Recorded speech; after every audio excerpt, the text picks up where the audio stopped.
À l'époque, on estimait qu'il y avait environ 200 Français qui circulaient dans ces filières et qui étaient sur les théâtres d'opération ou qui en revenaient, qui en étaient revenus. C'est la période du début des filières irakiennes, mais c'est encore un phénomène qui reste d'ampleur raisonnable.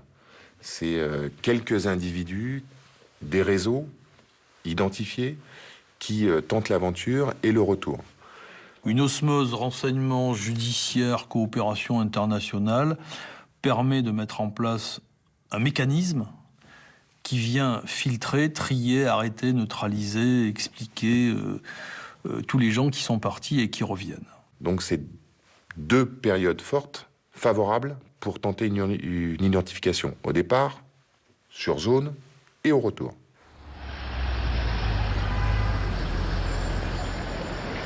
Une des filières les plus actives pour recruter et envoyer des combattants en Irak est la filière des buttes Chaumont. Elle est organisée en marge de la mosquée Adawa, rue de Tanger à Paris.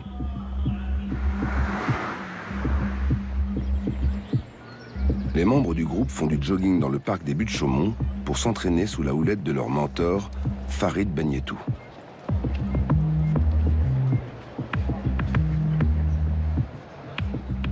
Bagnetou faisait un recrutement actif, de jeunes. Et puis l'objectif était donc de former et d'envoyer des jeunes, donc aller combattre, souvent avec un billet simple, hein, sans aller-retour, sans billet de retour, pour aller commettre des actions de suicide. Un membre du groupe parti en Irak trouve la mort en participant à un attentat suicide contre des soldats américains près de Bagdad.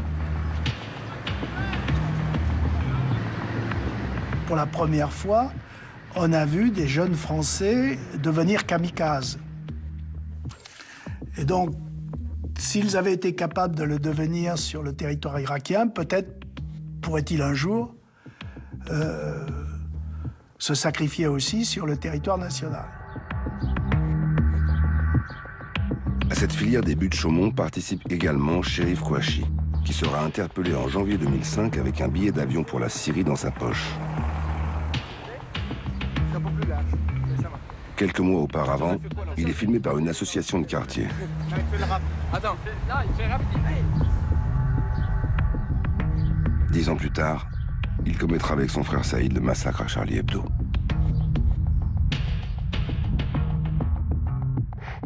Après 2 ans de surveillance par la DST, la filière des buttes Chaumont est démantelée en 2005. Chérif Kouachi, emprisonné à Fleury-Mérogis, y rencontre Amédi Koulibaly, futur auteur de la prise d'otage de l'Hypercacher en 2015.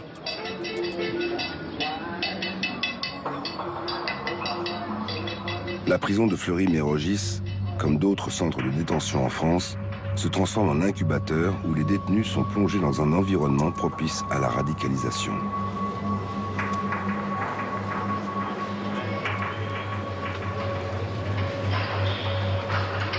Ce que vous ne maîtrisez pas, c'est ce qui se passe en maison d'arrêt quand vous êtes collé, et que même si vous en mettez un petit jeune qui paie pas de mine et qui a l'air sensé, qui a l'air de comprendre ce qu'on lui dit et de vouloir revenir en arrière, eh ben, le milieu dans lequel on le met en milieu carcéral avec d'autres autour de lui, etc. Enfin, cette fabrique du terroriste qui sont les maisons d'arrêt chez nous, finit le boulot. Nous savions, enfin moi, avant que je quitte mes fonctions en 2007, que les prisons étaient des machines donc à fabriquer des terroristes. C'est dur parce que vous mettez les gens en prison et vous vous dites, mais ce que je fais là, est-ce que je ne vais pas en faire un terroriste plus aguerri et plus dangereux? Et finalement, la réponse est oui. Donc ce problème est connu, c'est un problème ancien qui n'a pas été méprisé et aujourd'hui qui est devenu explosif, c'est incontestable. En 2007, Amaury de Haute-Cloque prend la tête du RAID, l'unité d'intervention d'élite de la police nationale. J'essaye immédiatement de recadrer le service sur l'islam radical, pressentant que probablement on aurait à faire face à des actions d'envergure concernant cet univers-là.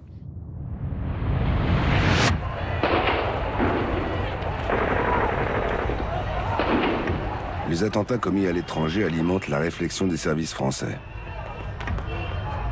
Ils redoutent des opérations complexes comme à Bombay.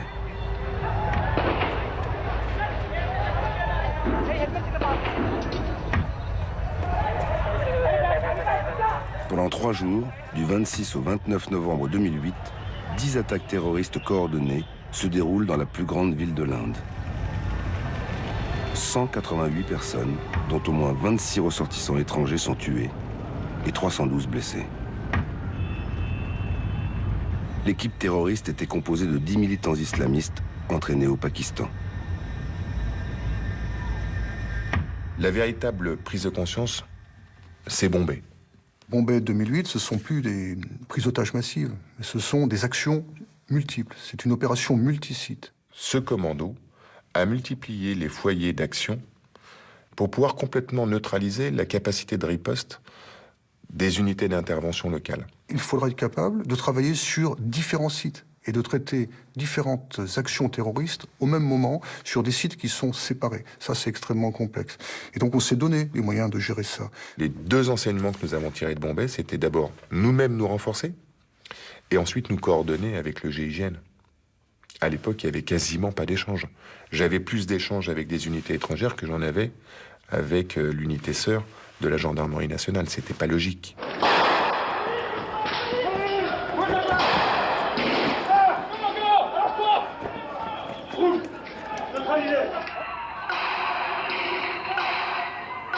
Après Bombay, le RAID et le GIGN décident de faire des exercices ensemble.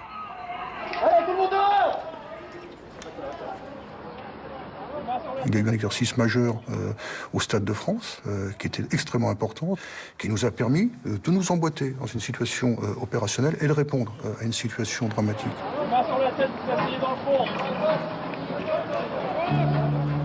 Les services de renseignement évoluent également. En 2008, le président de la République, Nicolas Sarkozy, veut créer un FBI à la française. Il réforme le renseignement intérieur en fusionnant les anciens RG et la DST au sein d'une nouvelle direction centrale du renseignement intérieur, DCRI, avec 3000 agents.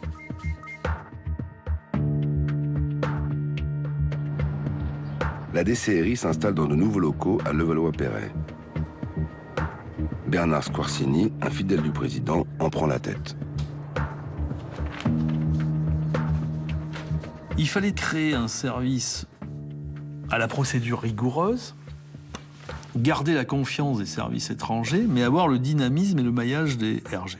C'était ça, la quadrature du cercle. Mais la rapidité avec laquelle l'exercice a été mené a sans doute traumatisé un petit peu les services, en tout cas une partie d'entre eux. Alors ça s'est pas fait en 2 temps, 3 mouvements. Mais on essayait de faire naître une nouvelle culture. Conçue pour éviter les traditionnelles rivalités entre RG et DST, cette fusion tourne rapidement à l'avantage de la DST. La culture centralisée, pyramidale et très compartimentée de la DST imprègne la nouvelle DCRI, au détriment des habitudes décentralisées des anciens RG intégrés dans la maison. Est-ce qu'une grande centralisation des services est adaptée à un phénomène qui est diffus sur tout le territoire, qui se retrouve dans tous les foyers, dans toutes les communes? La réforme de 2008, si c'était en soi une bonne idée, elle a eu malheureusement pour conséquence de déraciner et d'enlever du terrain les capteurs que constituaient essentiellement les officiers et les effectifs des renseignements généraux. Ça aurait été logique si ça avait été fait 5 ans avant, au moment où on luttait contre des ennemis extérieurs, et où justement le leadership de la DST était important parce que les informations venaient de l'extérieur. Mais on le fait alors que c'était le moment où il fallait, au contraire, booster les RG et tout ce qui était du renseignement sur le terrain très localisé. La disparition du RG est une bêtise. Les RG, effectivement, avaient tout leur sens, dans la mesure où c'était un outil de renseignement de proximité. Et ça va coïncider au moment où Nicolas Sarkozy veut faire des économies, on remplace un fonctionnaire sur 2. Et donc, il est décidé que l'antiterrorisme va être atteint comme n'importe quel... les services de police spécialisés vont être atteints comme n'importe quel autre service de police. On est en période de réduction des politiques publiques. Et donc, moi, quand je suis à tant de fonctionnaires, j'ai dit, j'en ai pas assez. Et on me dit, vous ferez comme les autres, il faut montrer l'exemple. On se retrouve avec, effectivement, moitié moins d'effectifs, clair. Le problème, ce sont des gens qui sont partis, qui ne sont pas remplacés. Il y a une déperdition de gens qui s'y connaissaient. Et il n'y a plus une capacité de veille suffisante si ça nous revient en boomerang très vite.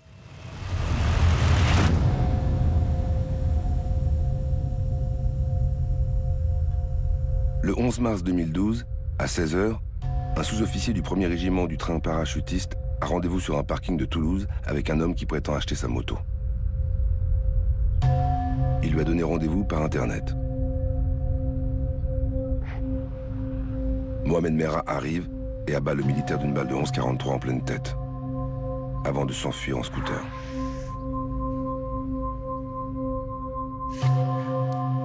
François Molins vient d'être nommé procureur de Paris en charge de toutes les affaires de terrorisme sur le territoire national. On ne se pose pas véritablement de questions par rapport à ce premier fait. Ça peut être du droit commun, ça peut être n'importe quoi. Le premier assassinat, on est sur une piste extrême droite, la PJ est sur une piste extrême droite, la PJ locale. 4 jours plus tard, le 15 mars, Merah abat de sang-froid 2 parachutistes de Montauban sortis de leur caserne pour retirer de l'argent à un distributeur. Un autre parachutiste est grièvement blessé. Merah a utilisé la même arme que pour le premier assassinat, un 11,43. Il y a la deuxième vague d'assassinats qui est terrible, Montauban. La PJ reste sur l'extrême droite aussi. Je demande à mon service régional d'être co-saisi parce que pour moi, ce n'est pas extrême droite, c'est islamiste. Donc je demande à Frédéric Vaux, mon directeur central adjoint, de me sortir pour le vendredi 5 objectifs islamistes et 5 d'extrême droite.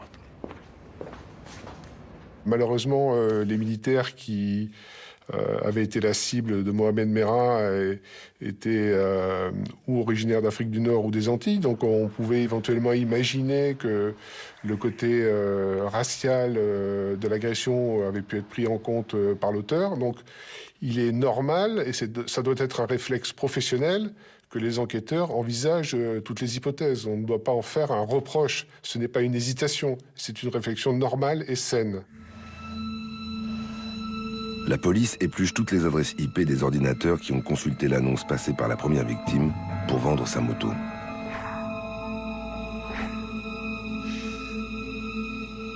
La PJ reçoit le vendredi soir, par le retour des opérateurs, l'adresse IP qui a permis de faire le fameux rendez-vous pour vendre la moto où a lieu le premier assassinat. Personne ne me dit rien. Nous sommes dans les locaux à côté.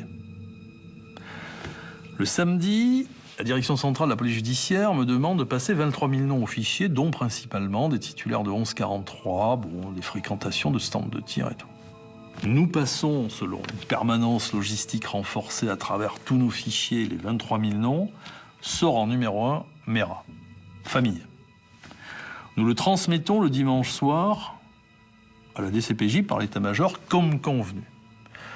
Ce PV sera retranscrit après le massacre de l'école juive à 11h30 le lundi matin. Merah a utilisé l'ordinateur de sa mère au nom d'Aziri.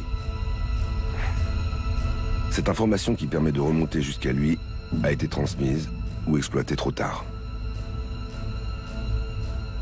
Je me suis posé la question de savoir si on avait commis, ou si j'avais commis une erreur, ou si on avait perdu du temps, ou si j'avais perdu du temps, qui aurait permis d'éviter la tuerie de l'école du lundi matin.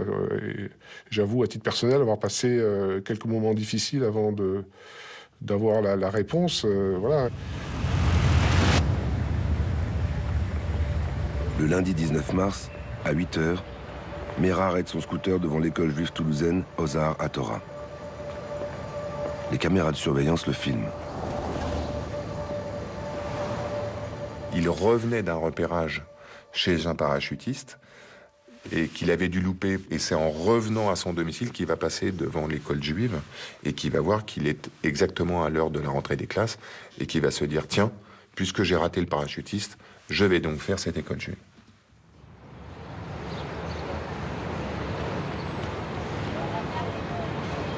Merah ouvre le feu sur un groupe devant la porte.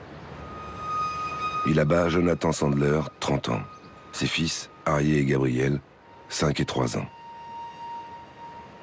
Puis il entre dans l'école et tue avec une sauvagerie inouïe Myriam Monsonego, 8 ans.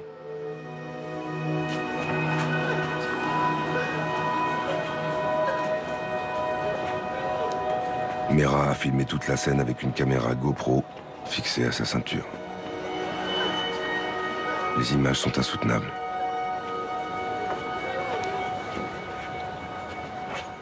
Il leur court après, le gamin, il fait un pas, l'autre, en une enjambée, il dépasse et il lui met une balle dans la tête.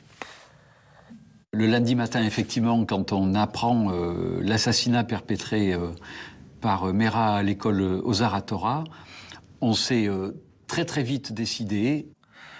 Le parquet Paris descend aussi, s'aperçoit qu'il y a quand même un lien entre les différentes affaires. On a pris ce dossier-là à Toulouse et on a ouvert une enquête en matière terroriste. L'arme se met à parler s'agissant de la même. Enfin, toute l'enquête commence.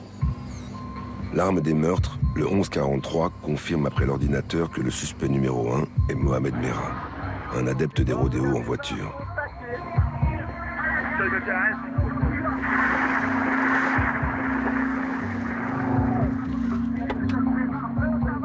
Le logement de Mera, au 17 rue du Sergent Vignier, est localisé. Le raid est envoyé sur place. La seule instruction que j'ai de la part du ministre, c'est d'essayer de récupérer les deux frères vivants. Alors, je pense qu'on a affaire à quelqu'un qui est évidemment, cela va de soi, par nature extrêmement déterminé. Je sais que c'est un tenant de l'islam radical et probablement qu'il va chercher à mourir. Donc, ce que j'ai en permanence dans ma conscience, c'est que on peut avoir affaire à quelqu'un qui va manier des explosifs et qui va essayer de nous emporter avec lui. Le quartier et la rue où habite Mera sont bouclés. Pourtant, le 20 mars au soir, Mohamed Mera réussit à sortir de son appartement au nez et à la barbe de la police.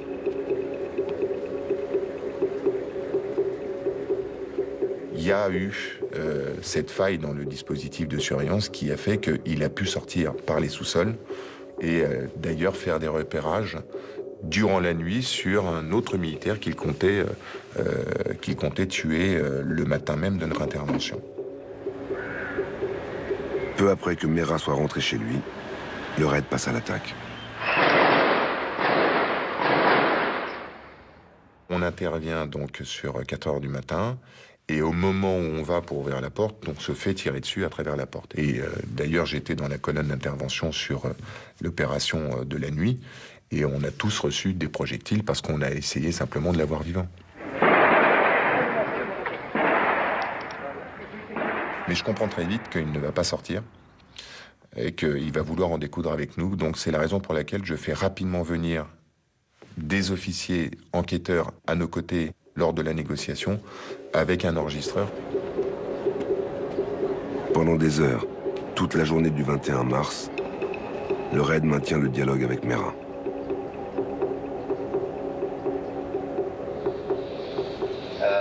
Depuis ce matin, quand je vous ai demandé du temps, c'était surtout pour reprendre de l'énergie parce que j'avais pas dormi, j'étais très fatigué.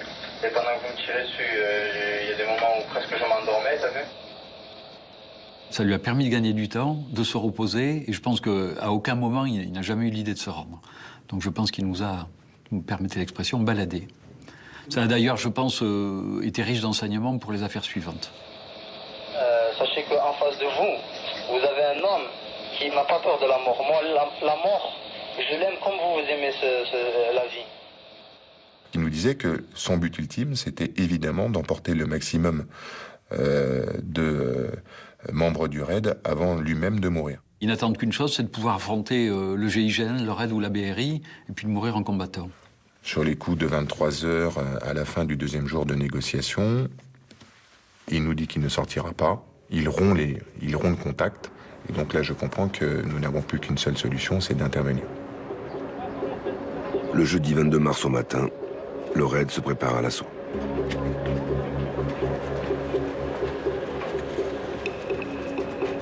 Je décide d'intervenir vers 10h, 11h du matin.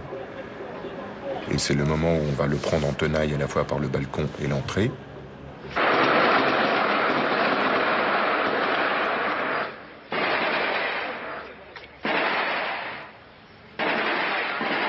Il est bloqué dans la salle de bain, et à ce moment-là, il sort et il monte à l'assaut de mes hommes, de nous-mêmes, et il va essayer de remonter jusqu'au balcon. Et c'est le moment où je n'ai pas eu d'autre solution que de demander sa neutralisation.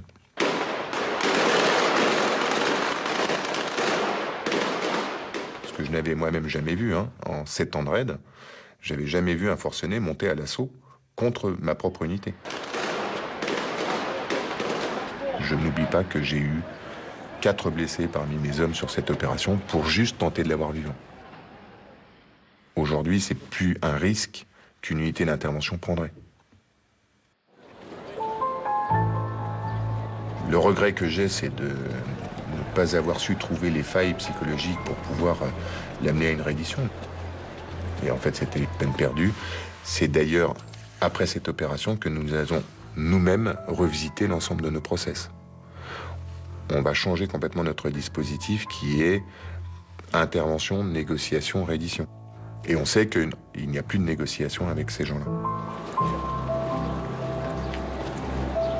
Après l'assaut et la mort de Merah, vient le temps des questions. Les attentats commis par Mohamed Merah mettent au jour des dysfonctionnements dans l'appareil de renseignement et de la police. Mohamed Merah avait été repéré. Le problème, c'est que personne n'a pu prévoir ce qui allait se passer. Merah était fiché S, Sûreté de l'État, depuis 2006, désigné comme membre de la mouvance islamiste radicale. À partir de 2010, sa fiche S est curieusement désactivée. Il part faire un grand voyage au Proche-Orient, en Syrie, en Turquie, en Irak, au Liban, en Jordanie, avant de se rendre en Afghanistan. Il est arrêté et contrôlé par les services américains qui l'inscrivent sur la liste noire des personnes interdites de vol aux États-Unis.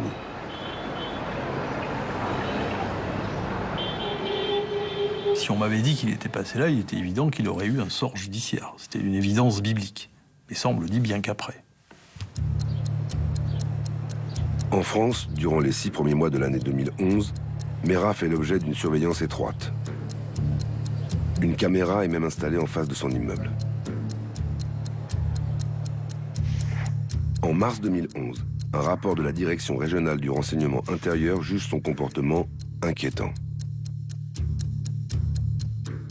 Il y a un choix qui est fait par les services locaux de Toulouse de dire cet homme-là nous raconte des conneries, il ment, il faut une enquête judiciaire, il faut ouvrir une information judiciaire, il faut le traiter sur le plan judiciaire. Mais à Levallois, au siège de la DCRI, on ne fait pas le nécessaire. Le procureur de Paris n'est au courant de rien. Ce cas ne vous avait pas été soumis. Merah a été détecté, donc on ne peut pas dire que la détection elle-même n'a pas fonctionné. Le problème, c'est qu'il y a eu une erreur d'évaluation sur la dangerosité de Merah, mais qui peut arriver de toute façon. Dans l'articulation du renseignement judiciaire, c'est de toute façon toujours le renseignement qui maîtrise le moment à partir duquel il va venir présenter quelque chose au parquet antiterroriste pour savoir si on le judiciarise ou pas. Il avait été considéré comme non agressif, ou en tout cas pas comme étant en capacité de passer en phase d'action. Sûrement une erreur d'appréciation, on le sait maintenant, évidemment. Évidemment, erreur d'appréciation. Mais après coup, c'est tellement facile de juger. Merah repart tranquillement fin 2011 au Pakistan. Sur place, il rejoint un camp d'entraînement d'Al-Qaïda et se prépare pour des attentats en France.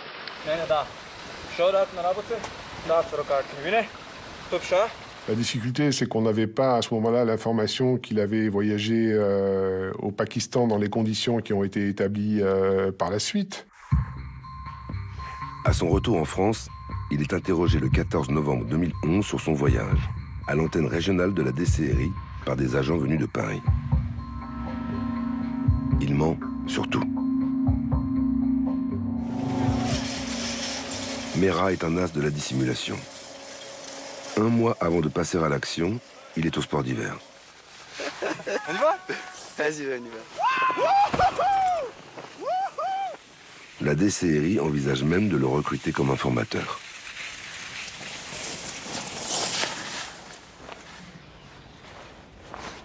Moi, j'ai toujours pensé que Merat, il y avait une tentative de le retourner, clairement. Faire de Merat une source est une idée qui est venue des services parisiens. Pas des services régionaux, parce qu'ils disent qu'il a un tempérament complètement psychiatrique, instable et autre. Je pense que les gens à Toulouse savaient bien qu'ils avaient affaire, malgré tout, qu'ils ont quand même fait remonter l'information, puis après ça se noie à Levallois en grande partie. Donc c'est plus, j'allais dire, une erreur, ou une faute, compte tenu des morts, de la direction centrale que des services locaux. Mais c'est vrai qu'il y a une contradiction dans l'analyse locale et l'analyse nationale. C'est évident. Il n'y a pas de détecteur de mensonges, il n'y a pas d'éléments qu'on rentre dans un ordinateur avec une fiche qui sort en disant c'est un terroriste qui va passer à l'acte. Ça n'existe pas. Ah mais des erreurs, il y en a toujours. Dans la mesure où il y a un attentat, c'est une erreur totale. C'est sûr que bon, on est passé à côté de quelque chose. Je pense que c'est évident et tout le monde le reconnaît aujourd'hui. Mais ça vous marque à vie. C'est malheureux, mais quand vous voyez la vidéo de la tuerie de l'école juive, vous pouvez plus vivre comme avant. Et là, vous dites, qu'est-ce qu'on aurait dû faire pour éviter tout ça?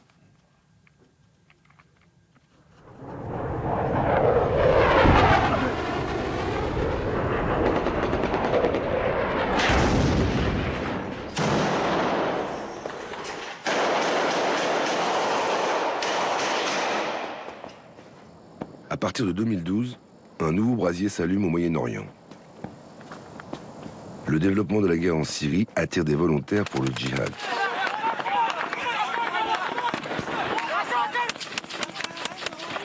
Dix ans après le début de la guerre d'Irak, ce sont cette fois des centaines de jeunes Français qui partent pour se battre au Proche-Orient aux côtés des milices islamistes.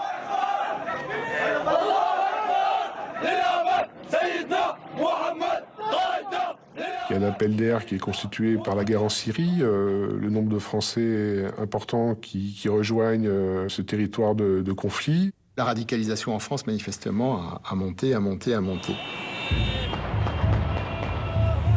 L'apparition officielle de l'État islamique mi-2014 et l'extension de la guerre aggravent encore la situation.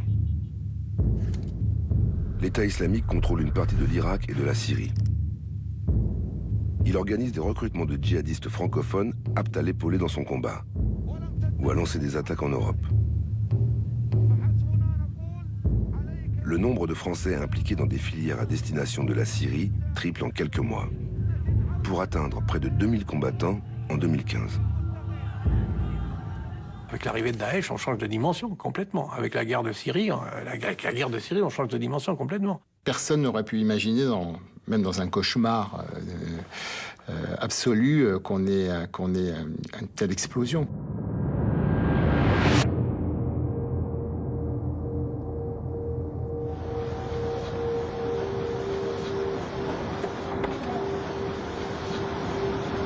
On a mangé le prophète Mohammed!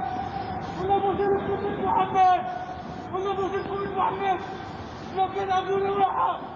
On a mangé le prophète Mohammed!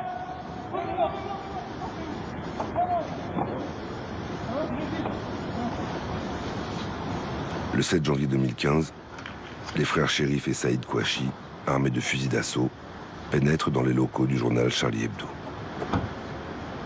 Ils abattent 11 personnes.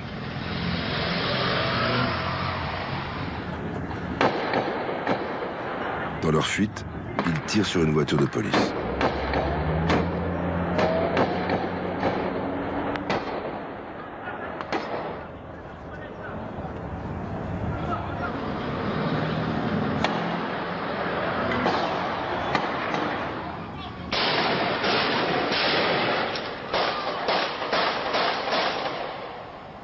Quelques minutes plus tard, sur le boulevard Richard-Lenoir, ils abattent un policier.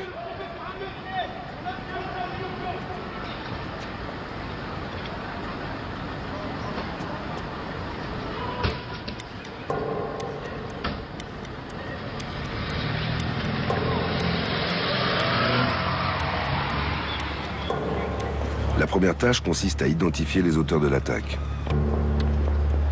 Le procureur Molins coordonne l'enquête. L'identification s'est faite finalement assez vite grâce à la carte d'identité retrouvée dans le véhicule de fuite, qui est abandonné donc par les terroristes après qu'ils soient rentrés en collision dans leur fuite au nord de Paris. Donc on va savoir très vite qui c'est et on va très vite identifier les Kouachi. Jean-Michel Fauvergue est le patron du RAID depuis 2013. Le soir même de Charlie, c'est donc le 7 janvier, je suis envoyé à Reims pour perquisitionner dans un des domiciles des frères Kouachi. Mais en arrivant à Reims, on s'aperçoit qu'il y a des journalistes partout. Partout. On a du mal à y croire parce qu'on se dit, c'est quand même pas possible qu'on a un certain nombre de journalistes qui ont été massacrés et que eux, là, qu'on a en face de nous, ne nous laissent pas bosser correctement en nous filmant, en donnant de l'information qui aurait dû être confidentielle. Il y a eu des fuites au sommet de l'appareil policier. Au fumoir, une pièce du ministère de l'Intérieur place Beauvau, le ministre Bernard Cazeneuve réunit les chefs des différents services et leur passe un savon mémorable. Denis Favier, devenu directeur de la gendarmerie nationale, en est le témoin. Le ministre exige une mise à plat des difficultés. Et là, il est parfaitement dans son rôle. Et là, il réunit les grands directeurs. Mais il veut savoir, et puis il pose des questions, et puis il exige cette circulation d'informations entre les uns et les autres. Il n'y a pas besoin de dire grand-chose. Nous sommes tous soucieux de mettre un terme à cette crise. Tout le monde partage les informations à ce moment-là. Enfin, on a le sentiment d'être face à des événements d'une telle gravité qu'il n'y a pas de jeu personnel qui se développe.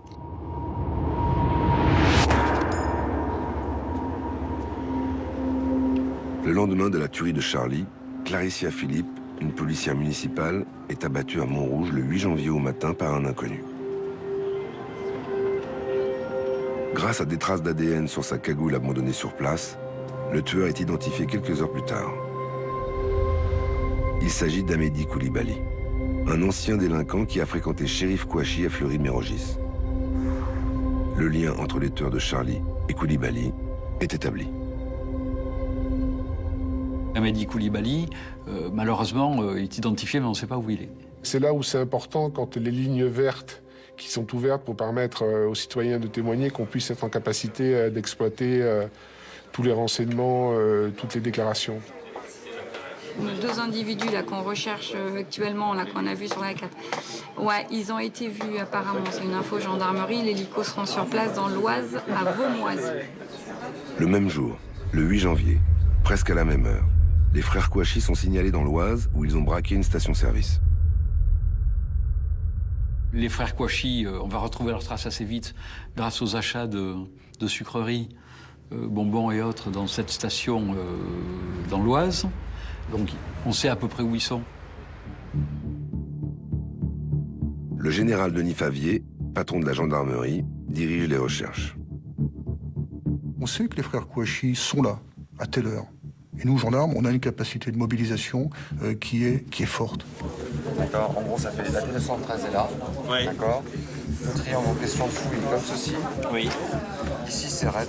Ici, c'est GI. Donc, l'axe de séparation, c'est la D973. Bon, à part la RN2, les autres sont quand même des axes qui sont tenables, contrôlables.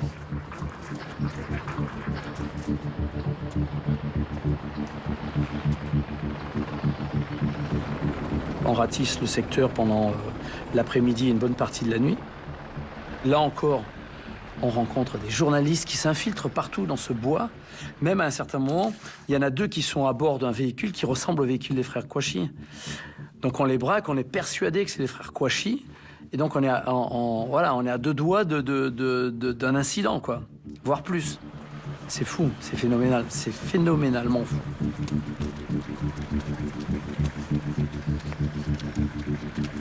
Tout à l'heure, tu vas t'en prendre une. On boucle une zone assez large et on pense qu'ils n'en sont pas sortis.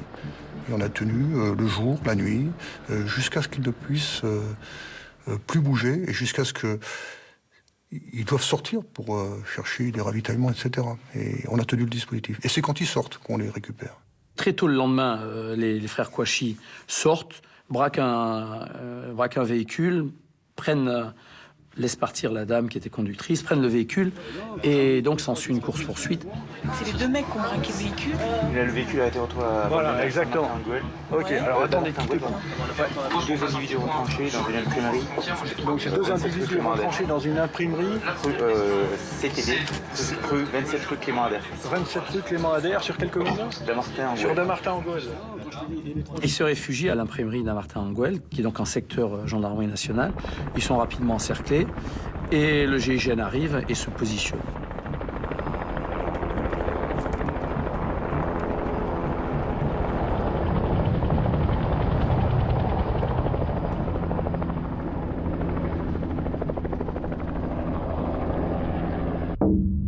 Pendant ce temps, ce même 9 janvier, en début d'après-midi, Hamedi Koulibaly, en se revendiquant de l'État islamique, prend en otage des clients de l'hypermarché Cachère de la porte de Vincennes à Paris. Il abat 4 personnes. Je fonce vers la porte de Vincennes, j'arrive et je prends le commandement. Et on est dans une situation unique puisque d'un côté on a le GIGN qui doit intervenir à Dammartin-en-Goële sur les deux frères Kouachi, et de l'autre côté on a le RAID et la BRI, sous l'autorité du chef du RAID, qui doivent intervenir à la porte de Vincennes avec Koulibaly à l'intérieur. Devant l'imprimerie où se sont réfugiés les frères Kouachi, les membres du GIGN attendent le feu vert.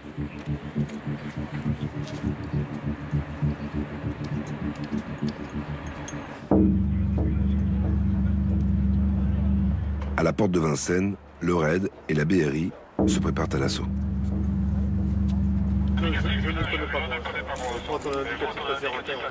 On est en face d'un individu hyper radicalisé, qui est, à mon avis, déterminé, bâton de dynamite, 2 kalachnikovs. Le ministre de l'Intérieur, 16 heures à peu près, je lui fais mon topo, il me dit, bon ok, j'ai bien compris. Il me dit, je vais en informer le président. Le président Hollande prend la décision d'intervenir, simultanément, sur les 2 lieux, à 17h. Moi, j'ai demandé à mon ministre qu'il me donne la préférence assaut pour le RAID, parce que c'est le RAID qui a les otages. Et donc, le ministre de l'Intérieur m'a dit, oui, j'ai bien compris, ça sera vous qui aurez le top assaut. À Dammartin, le GIGN étudie les modalités de l'attaque contre l'imprimerie. Mais les gendarmes sont surpris. Les frères Kouachi décident de sortir de leur refuge en tirant.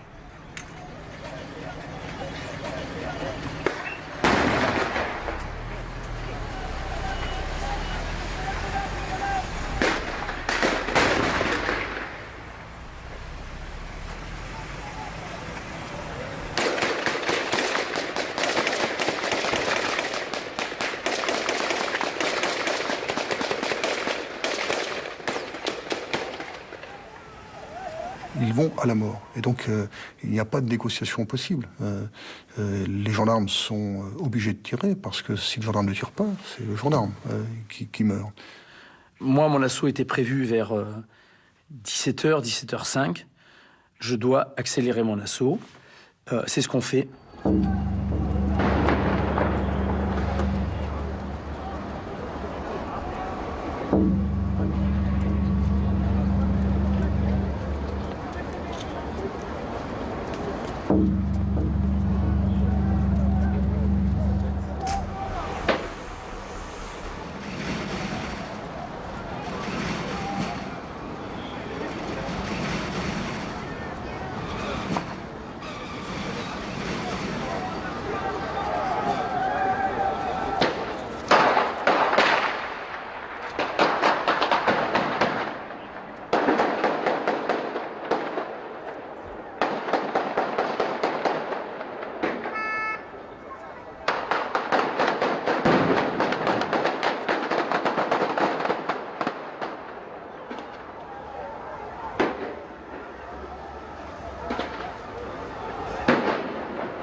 ça, c'est quelque chose dans l'histoire d'un flic et d'un homme, c'est quelque chose d'extraordinaire. Avoir commandé cet assaut-là, c'est quelque chose de phénoménal.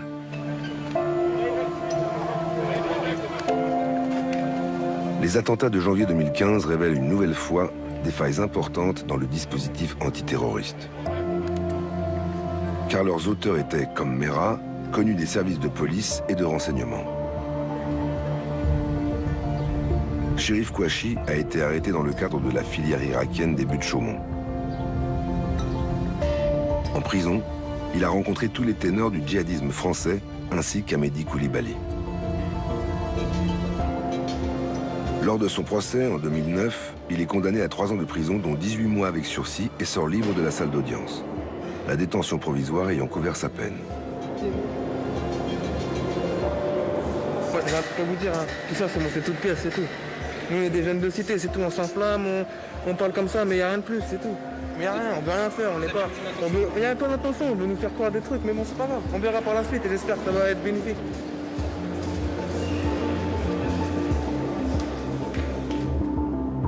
Cherif Kouachi est surveillé pendant des mois jusque fin 2013. Son frère, Saïd Kouachi, est parti en 2011 au Yémen pour s'entraîner dans les camps d'Al-Qaïda sans que la DGSE ne s'en alarme. Les frères Kouachi, ils ont été surveillés pendant 3 ans par la DCRI. Puis au bout de 3 ans, ils ont été abandonnés parce qu'on ne trouvait rien du tout. La justice a fini son office à l'égard des frères Kouachi, dans la mesure où ils ont été poursuivis, ils ont été condamnés. Ils ont fait leur peine en prison. Il y a eu des suivis, post-peine. Et puis à un moment donné, les obligations s'arrêtent parce que la peine a été purgée. Quant à Koulibaly, après sa première peine de prison pour délinquance, il semble en apparence se réinsérer socialement. Il est même invité en 2009 par le président Sarkozy à l'Élysée avec d'autres jeunes en formation. J'aimerais bien être châtié. En réalité, Koulibaly, adepte de la taqiya, l'art de la dissimulation, s'est converti à l'islam radical. Arrêté de nouveau en 2010 par les services antiterroristes, il sort de prison 4 ans plus tard, sans être surveillé. Koulibaly, il sort de prison en 2014, et puis personne ne le prend en charge. Donc si vous voulez, on a, en ce qui concerne Koulibaly et Kouachi, Koulibaly en mai 2014, il est dehors, et les frères Kouachi, à partir de juillet 2014, personne ne s'en occupe. Donc en réalité, je pense que ce dossier, il pose véritablement le problème des modalités de suivi possibles à l'égard de gens qui ont été condamnés, qui ont purgé leur peine, mais dont on connaît le coefficient de dangerosité. C'est une impuissance du système judiciaire.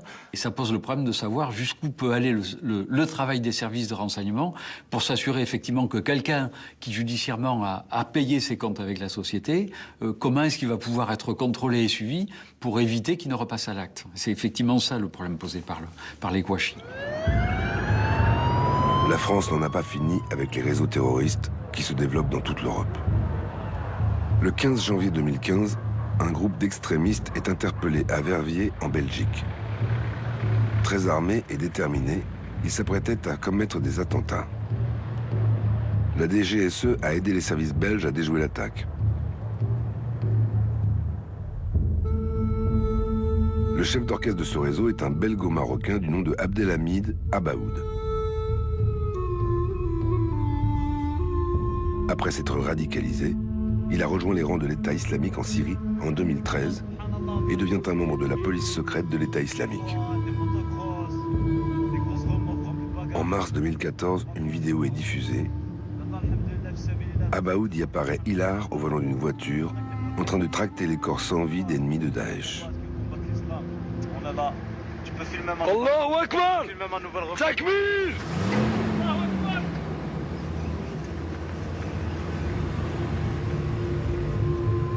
À l'été 2014, malgré un mandat d'arrêt international lancé contre lui, Abaoud disparaît des radars. Les services secrets français le croient en Syrie, où des camps d'entraînement ont été installés pour des combattants étrangers. Alors Abaoud, c'est pas un inconnu. Je pense que tout le monde avait compris son potentiel de nuisance. Ça, c'est évident.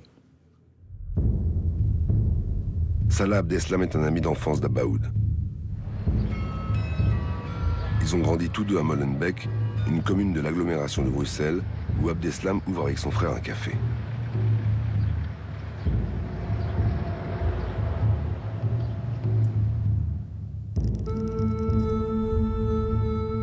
Entre août et novembre 2015, profitant de l'afflux de réfugiés syriens, Abdeslam, avec son réseau, convoie par la route des Balkans une dizaine de terroristes. Il s'apprête à répandre la terreur en France.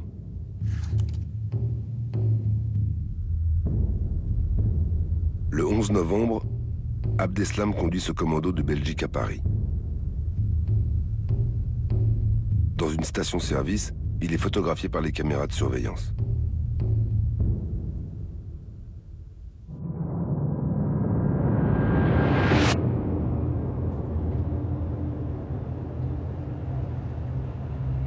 Le 13 novembre, Salah Abdeslam est au volant d'une Clio noire qui, vers 21h, dépose 3 kamikazes à proximité du Stade de France. Ce soir-là, la France affronte l'Allemagne.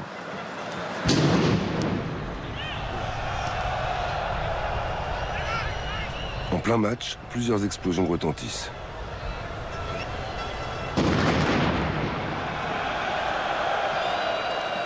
Les 3 kamikazes se font sauter sans avoir pu pénétrer dans l'enceinte du stade. Le soir du 13 novembre, j'ai commencé à avoir des appels des chefs de la police parisienne sur l'attentat du Stade de France avec la bombe qui avait explosé. J'ai eu le réflexe d'allumer une chaîne d'information continue, donc j'ai vérifié la première information. Dans le même temps, un commando de 3 terroristes, dont Abaoud, répand la mort dans les 10e et 11e arrondissements de Paris.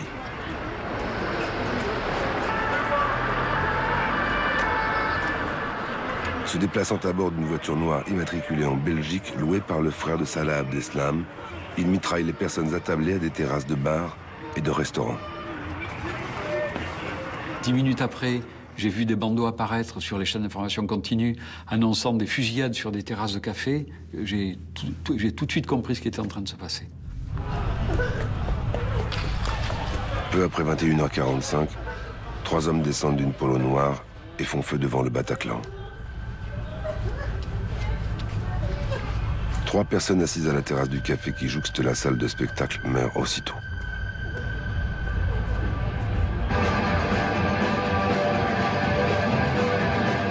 Les terroristes entrent et ouvrent le feu dans le Bataclan en plein concert.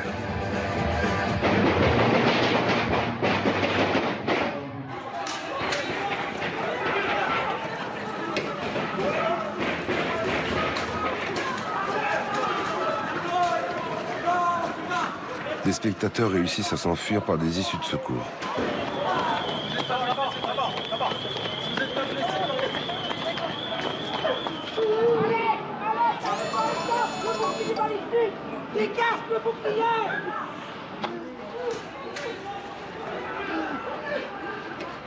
Dix minutes après la fusillade, un commissaire de police et son adjoint entrent dans la salle et réussissent à abattre un des terroristes.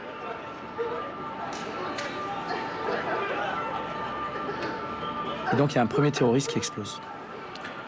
Les 2 autres terroristes qui restaient se retranchent dans l'arrière-scène dans laquelle il y avait des espèces de loges qui correspondaient du premier étage au rez-de-chaussée par des escaliers avec un demi-palier. Mais ils étaient derrière des portes et ils avaient pris des otages.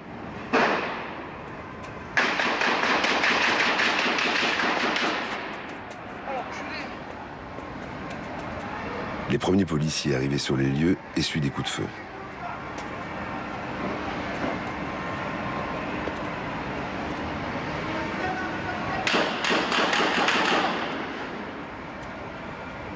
À ce moment-là, on ne sait pas ce qui se passe au Bataclan.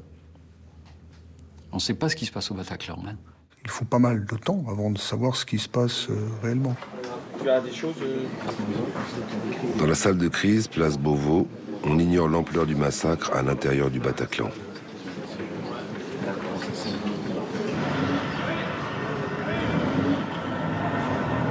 À 22h45, le raid arrive sur place et rejoint la BRI, déjà en position. Quand j'arrive au Bataclan, avec le chef de la BRI, on se répartit les rôles. Moi, je prends le rez-de-chaussée avec le raid. Lui prend le premier étage avec ses colonnes d'assaut de la BRI. J'arrive, je rentre, je vois le massacre. Je vois des morts, des cadavres, du sang, d'autres débris de toutes sortes. J'entends des râles. La mort a un son, le son de ces téléphones qui vibrent partout. La mort a une odeur, l'odeur de ce sang qui est répandu. On doit traverser cette fosse pour aller au contact derrière. Je dis, on y va. Et la meilleure façon d'y aller, c'est d'aller devant. Mon adjoint, moi-même, ma négociatrice, bien qu'on négocie plus, mon chauffeur. Nous, on est en mode léger, on a un gilet pare-balles léger, pas d'armement lourd, pas de casque protecteur lourd. Et on passe devant, la colonne d'assaut nous suit, et pour qu'ils aillent bloquer la porte derrière, il faut qu'ils montent sur la scène. La scène, elle fait 1 mètre de haut. Ils n'y arrivent pas, ils pèsent 40 kilos de plus que leur poids normal avec les systèmes de protection. Et donc, je me rappelle qu'on monte sur la scène, tous les 4, et on les aide à monter, en tournant le dos à la porte qui peut s'ouvrir à tout moment. Et on les aide à monter, et ils nous bloquent les portes.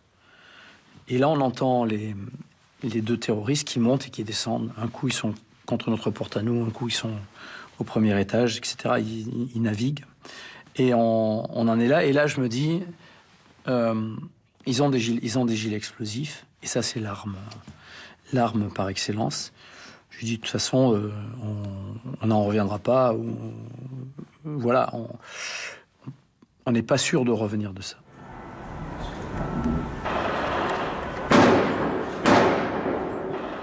L'assaut sera donné par la BRI du premier étage. Ils vont forcer les portes d'en haut, se protéger derrière les boucliers anti-balles, grenader. Il y aura des rafales de Kalachnikov. Les otages qui ont été pris avec eux en profiteront pour ramper, pour partir. Et là, les terroristes vont refluer vers l'escalier. Et là, il y en a un, le premier va exploser. Il explose, il libère les boulons et les explosifs et les boulons qu'il avait sur lui. Et en libérant ça, il tue son complice.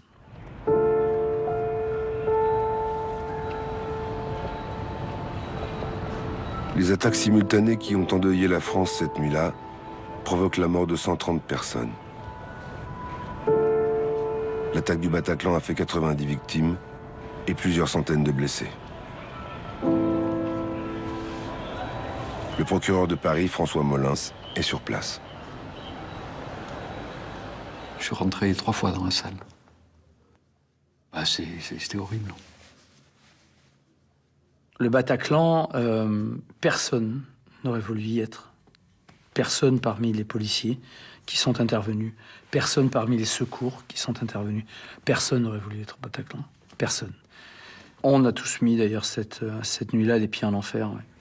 C'est des choses que j'oublierai jamais.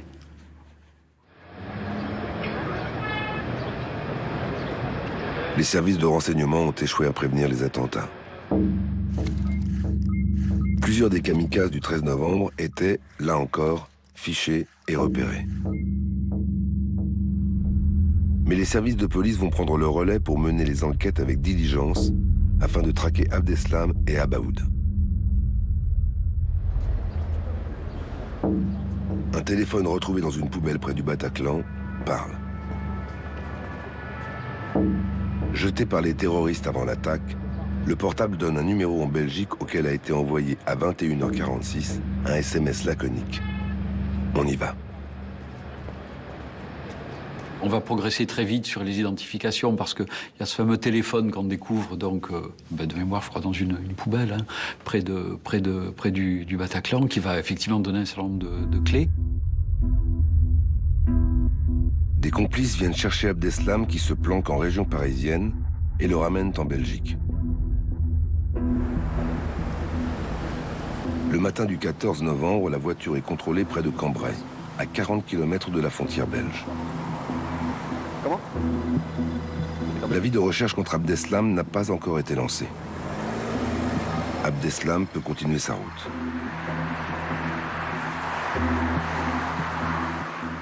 Les 3 véhicules utilisés par les commandos retrouvés à Paris et en région parisienne, dont la Polo noire abandonnée devant le Bataclan, permettent d'identifier leurs locataires en Belgique, les frères Abdeslam.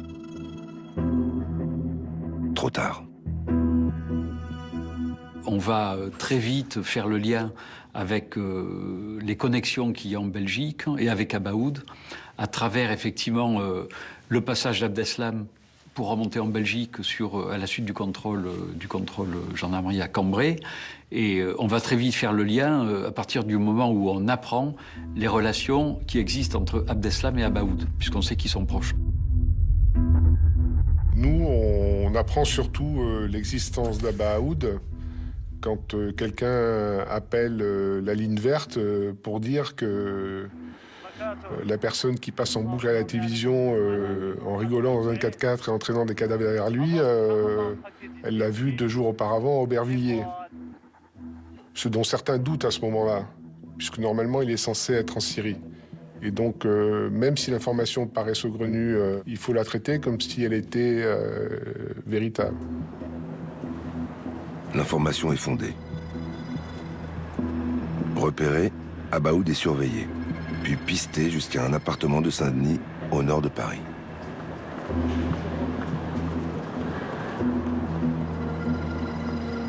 Le but, c'est d'intervenir le plus vite possible en faisant exploser la porte. Malheureusement, sur les 3 explosifs, 2 ont fonctionné et pas le 3e qui était sur la gâche. Ce qui fait que on n'a pas pu pénétrer, on n'a pas eu l'effet de surprise. Et donc, assez rapidement, il a fallu tirer régulièrement pour les maintenir à distance, pour pas qu'ils viennent avec leur gilet explosif et qu'ils me mettent au tapis 4, 5, 6 gars de la colonne d'assaut. Donc ça, il n'en était pas question. Et donc, on a beaucoup tiré. Ça fait couler beaucoup d'encre.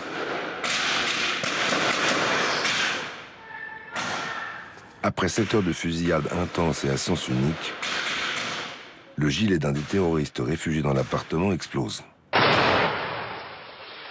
Abaoud est tué. Et Abaoud s'apprêtait à commettre un attentat de forte ampleur sur la dalle de la Défense quelques jours après. L'enquête a donné des premiers résultats en France. Mais le réseau terroriste belge continue de s'organiser et cache Salah Abdeslam jusqu'à son arrestation, le 18 mars 2016, dans le quartier de Molenbeek.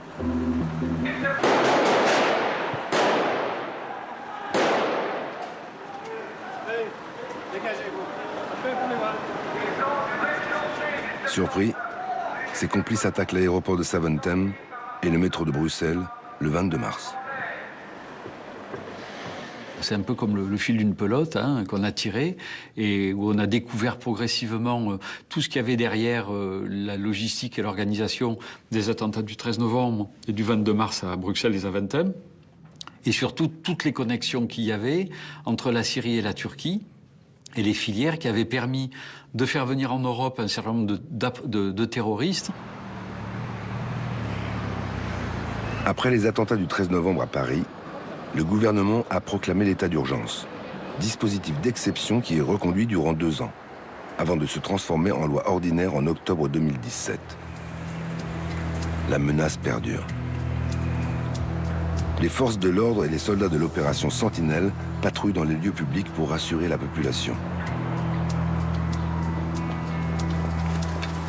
Pour tenter de combler les failles du dispositif français, les gouvernements successifs ont adapté la législation. Loi réprimant le terrorisme individuel et l'apologie du terrorisme en 2014.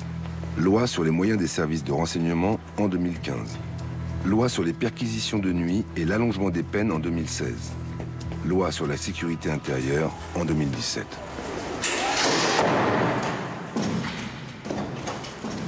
Les lois qui nous ont donné ces nouveaux outils ont fait beaucoup de bien.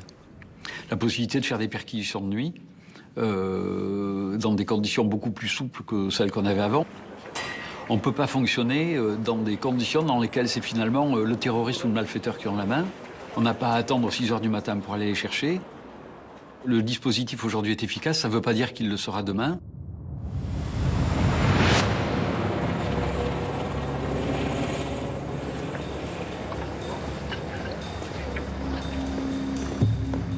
La France est désormais confrontée à des attentats commis par des individus moins détectables. Le 13 juin 2016, Larossi Abala assassine à l'arme blanche un policier et sa femme à leur domicile de Magnanville. Le terroriste est abattu par la police. La menace, elle est endogène. Ce sont des Français qui prennent les armes contre des ressortissants de leur propre pays. Alors endogène, ça veut dire que le terroriste va se radicaliser quelquefois tout seul derrière son ordinateur, va décider de passer à l'action et va utiliser des moyens qu'il a. On ne peut être que surpris par la rapidité avec laquelle certains terroristes se sont radicalisés en quelques mois, voire en quelques semaines, parfois tout seuls avec Internet. Ça, c'est assez sidérant.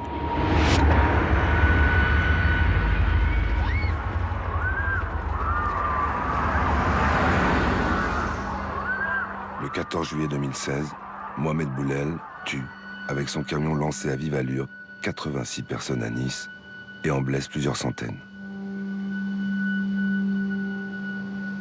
Et un des exemples de ce type d'attentat, c'est Nice, où l'auteur de cet attentat se radicalise rapidement sur le net, loue un camion, ça lui coûte moins de 2500 €. Il commet son attentat, en l'espace de 5 minutes, il a ôté la vie à quasiment 90 personnes.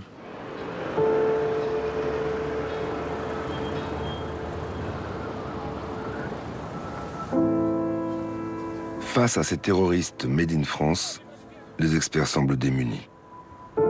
Car le nombre de terroristes potentiels est démultiplié. On peut penser que ça concerne des milliers de personnes. Et la difficulté à l'égard de ces milliers de personnes, c'est de déterminer effectivement qui est susceptible de passer à l'acte et qui n'est pas susceptible de passer à l'acte.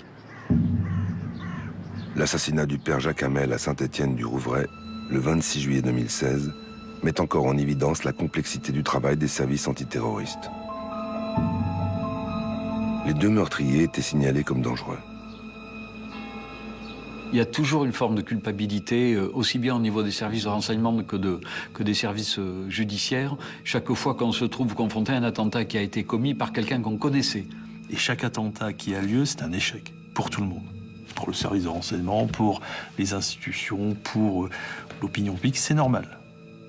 Mais l'obligation de résultat, c'est très dur à avoir. Les attentats d'individus qui semblent agir seuls se multiplient. Des soldats de l'opération Sentinelle sont attaqués à la machette au Carrousel du Louvre le 3 février 2017. Les attentats d'individus esseulés qui se radicalisent immédiatement, c'est plus difficile à déceler. Pourquoi? Parce qu'ils ne vont pas correspondre avec d'autres personnes. Donc nos services de renseignement ou nos services d'enquête vont avoir du mal à intercepter quoi que ce soit. Le 20 avril 2017, un policier est abattu sur les Champs-Élysées par un tireur isolé. Ils vont passer à l'action rapidement. Donc c'est difficile à anticiper ces attentats-là. Mais la riposte est importante. Le 1er octobre 2017, 2 passantes sont tuées à coups de couteau, à la gare Saint-Charles de Marseille.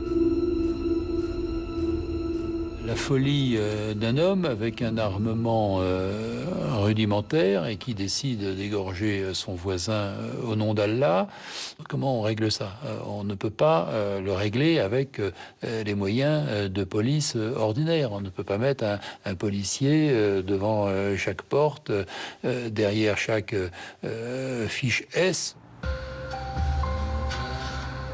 Afin de pallier les défaillances apparues lors de chaque vague d'attentats, le président Macron a mis en place à l'Élysée en 2017 une cellule spéciale destinée à mieux coordonner le renseignement et la lutte antiterroriste. Cette task force est pilotée par l'ancien directeur de la DST, Pierre de Bousquet. Les attentats extrêmement violents auxquels dont nous avons été victimes sur notre territoire supposaient à l'évidence un renforcement considérable des services. Ça a été fait. J'observe qu'on a fait d'énormes progrès. Depuis les attentats des années 80, le système antiterroriste s'est beaucoup renforcé. Des fichiers ont été créés avec près de 20 000 noms de suspects radicalisés. Le nombre des juges spécialisés en 30 ans a plus que triplé. Les effectifs des services ont augmenté de 30% ces 3 dernières années. Un service de renseignement de terrain a été recréé. Une vingtaine d'attentats ont été déjoués en 2017 et plusieurs en 2018. Mais le risque zéro n'existe pas. Le 23 mars 2018, un jeune de la banlieue de Carcassonne commet une série d'attaques et une prise d'otages dans un supermarché, provoquant la mort de 4 personnes.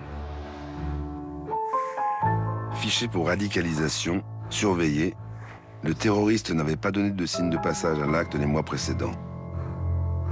Cet attentat prouve que les failles existent toujours dans la détection sur le terrain et l'analyse des renseignements.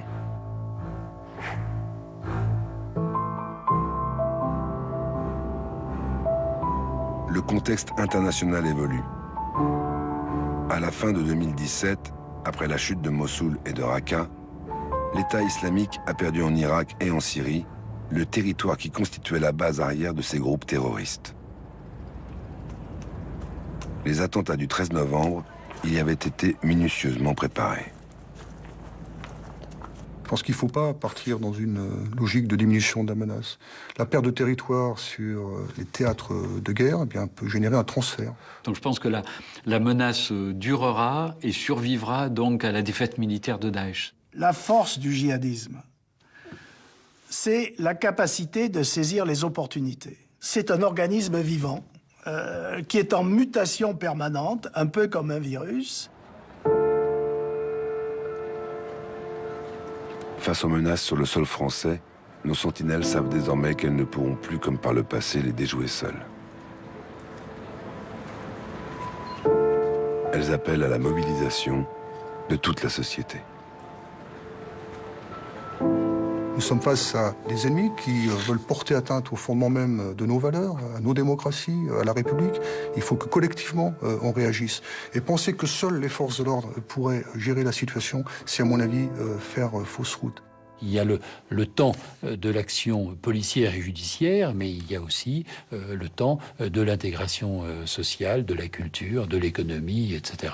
Je pense qu'au-delà de la réponse judiciaire et policière terroriste, tout ça nécessite certainement des réponses plus globales, plus sociales, avec effectivement, je ne sais pas comment, parce que je pense que si ça se savait, on l'aurait fait depuis longtemps, la nécessité de réactiver effectivement cet ascenseur social pour effectivement, on peut rêver d'une société dans laquelle tout le monde un jour ait envie de trouver sa place. À quoi sert une chanson si elle est désarmée ? Me disaient des Chiliens, bras ouverts, poings serrés, comme une langue ancienne qu'on voudrait massacrer. Je veux être utile à vivre et à rêver.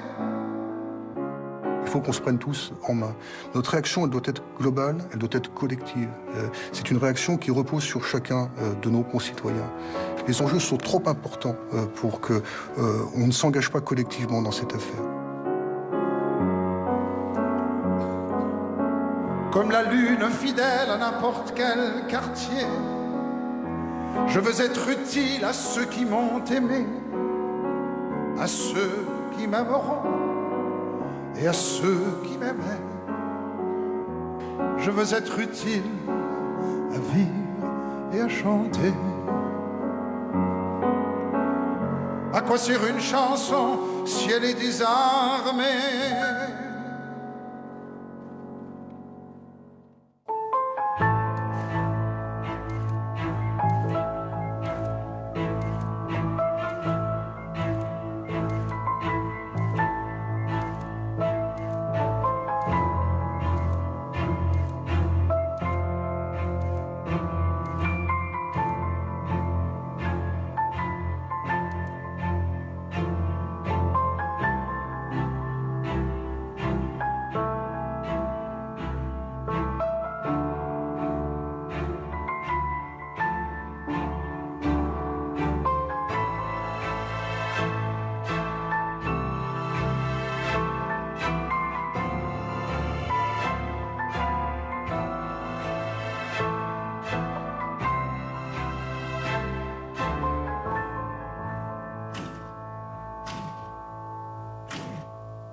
« 55 ans après l'assassinat de Malcolm X,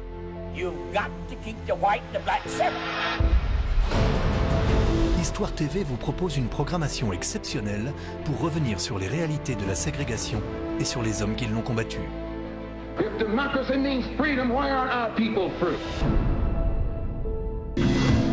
Et ce soir, à 20h40, plongez au cœur d'un mouvement radical anti-impérialiste qui a mis le feu aux États-Unis, The Weather Underground. Nous avions deux objectifs très simples. Mettre fin à la guerre du Vietnam et mettre fin au racisme aux États-Unis. Le FBI avait peur d'eux. Il voulait absolument démanteler l'organisation.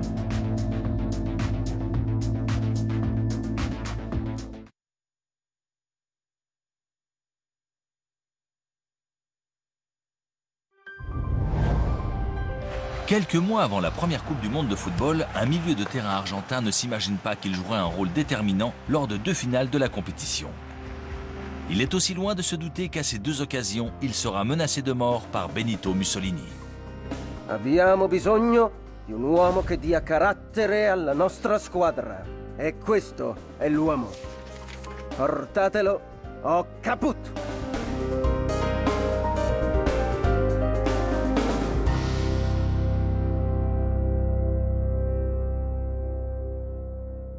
Benito Mussolini est vexé que l'Italie n'ait pas été désignée pour organiser la première Coupe du Monde de football.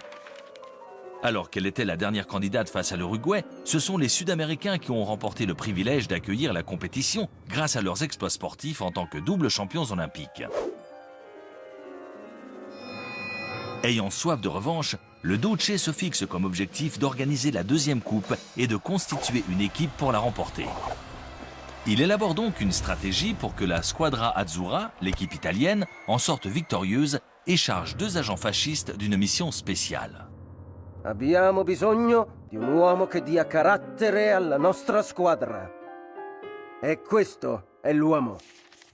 L'homme sur lequel il a jeté son dévolu est le milieu de terrain argentin Luis Monti.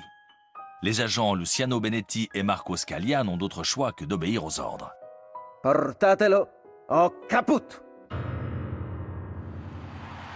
Durant les années 1920, Luis Monti gagne le surnom de Double Ancho, double épaisseur, du fait de son imposant gabarit. Il est milieu de terrain. Il commence sa carrière au club Huracan en 1921 avec lequel il remporte le championnat. Il rejoint ensuite le Boca pendant 1 an avant d'être transféré à San Lorenzo qui glane 3 titres. Son jeu et sa personnalité lui valent d'être sélectionné dans l'équipe argentine. Quelques mois avant la Coupe du Monde de 1930 en Uruguay, le club italien de la Juventus lui fait un point en or. Mais le joueur n'y donne pas suite.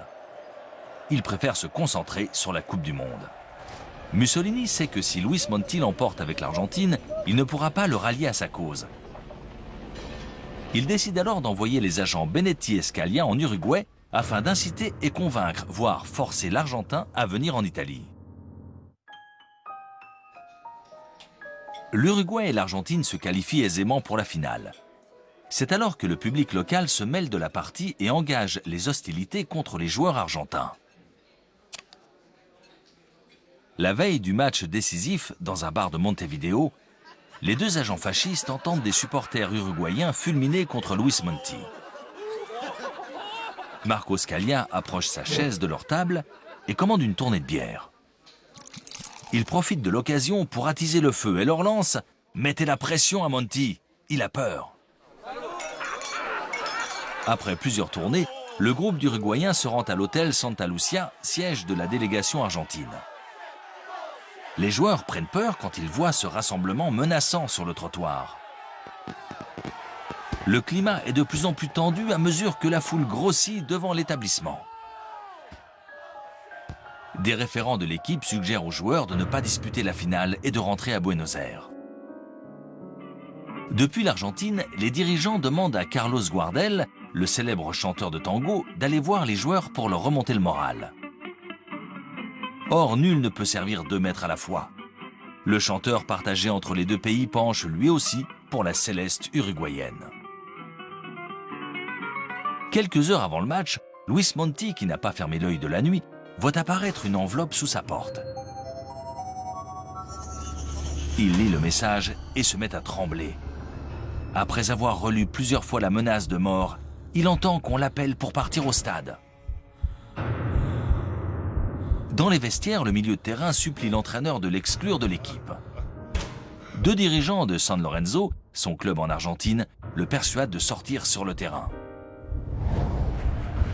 Quand le ballon commence à rouler lors de cette toute première finale de la Coupe du Monde, Luis Monti, la figure emblématique de l'équipe argentine, dispute un autre match pour sa vie et pour celle de sa mère. C'est un mort-vivant en short. À la 12e minute, Double Ancho ressent un profond soulagement quand Pablo Dorado marque un but pour l'Uruguay. Mais son répit est de courte durée comme toutes les bonnes choses.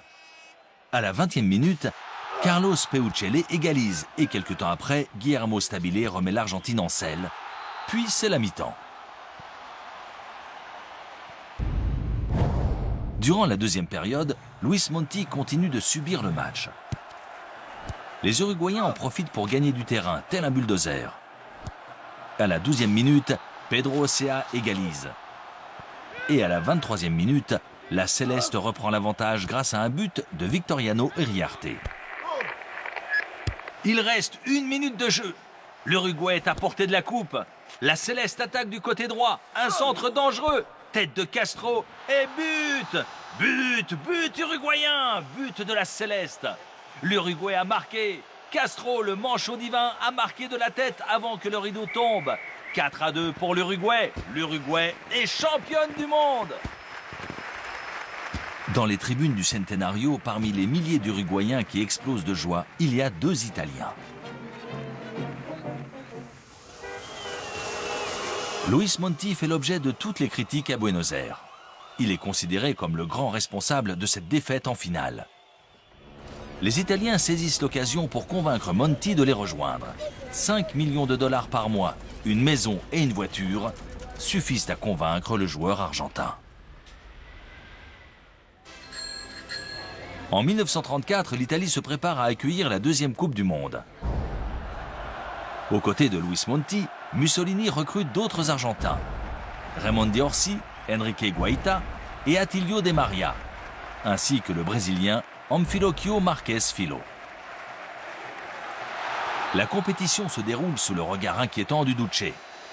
Les arbitres comprennent la consigne et collaborent pour permettre à l'Italie d'arriver en finale. Luis Monti profite de la situation et se déchaîne sur le terrain. Avant le match décisif contre la Tchécoslovaquie, l'équipe italienne reçoit un télégramme signé de la main du Duce.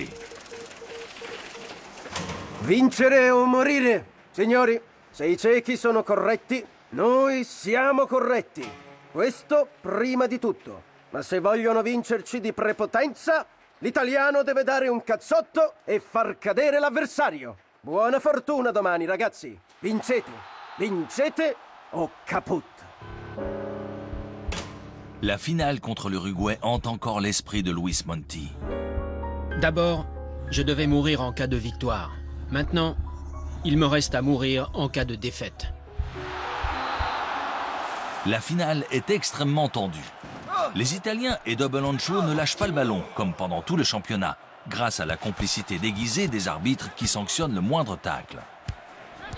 Mais à moins de 15 minutes de la fin, Antonio Puig laisse le stade sans voix, en faisant basculer le score en faveur des Tchèques. Par chance pour l'Italie, l'Argentin Orsi égalise à la 81e minute. Les joueurs de la Squadra Azzurra sont aux anges et Luis Monti l'est d'autant plus. Cette finale est à couper le souffle. C'est les prolongations. L'Italie et la Tchécoslovaquie jettent leur dernière force dans la bataille. L'Italie attaque, Schiavio a le ballon. Il approche par la droite de la surface de réparation, tir croisé et but! But de Schiavio, but de l'Italie. Schiavio a feinté Planica et offre à l'Italie la Coupe du Monde. Le score final de 2-1 répond aux vœux et aux caprices du Duce. L'Italie est sacrée nouvelle championne du monde. La foule en liesse envahit les rues de Rome et sur le terrain ne reste plus qu'un seul joueur, Doble Ancho Monti. Pour la deuxième Coupe du Monde de l'histoire et sa deuxième finale, l'Argentin a réussi à sauver sa peau une deuxième fois.